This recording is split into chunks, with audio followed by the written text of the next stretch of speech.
Thank you very much, Mr. Speaker.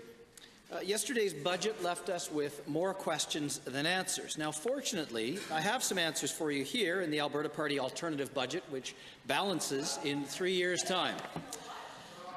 This government announced tens of billions in new infrastructure spending, but it's still not clear exactly where these dollars will be spent. To the Premier, in the past, you've called for transparency, and in your own campaign platform, you promised an infrastructure sunshine list.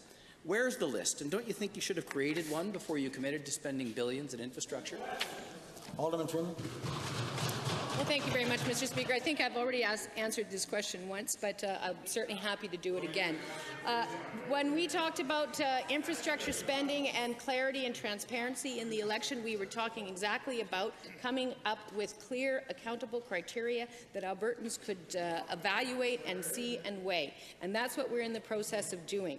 And so it was not necessary to go through all of that in the space of 3.5 months because we had so much pent-up infrastructure that needed to start getting approved and moving ahead in this year, that it gives us time to do exactly what the member opposite has asked about, and that is what we will do. First supplemental.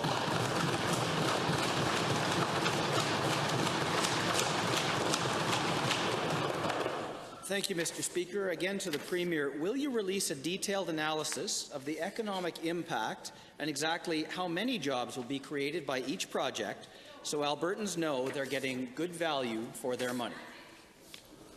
Honourable Premier.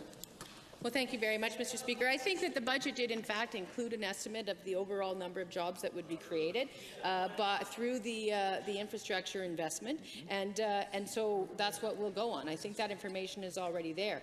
I think the other thing, of course, to remember is the benefit to Albertans that comes from that infrastructure being built. I can tell you today, again, as I was saying earlier, the patients and their families who I met with today are very pleased that after over a decade, someone is finally moving forward on building the Cancer Centre for Calgary and Southern Alberta.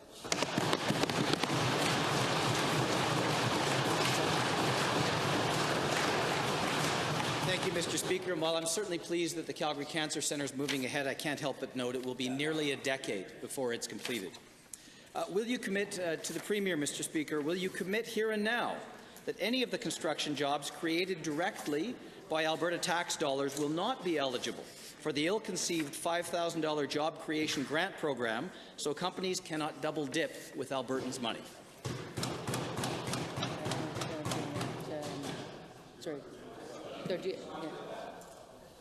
Speaker, I'd be happy to speak about that. It's to do with my ministry. So certainly we are supporting Albertans, entrepreneurs, innovators and job creators to have an environment where they can create jobs here in Alberta. And we're very proud to bring that forward. Up to 27,000 jobs will be created by this project.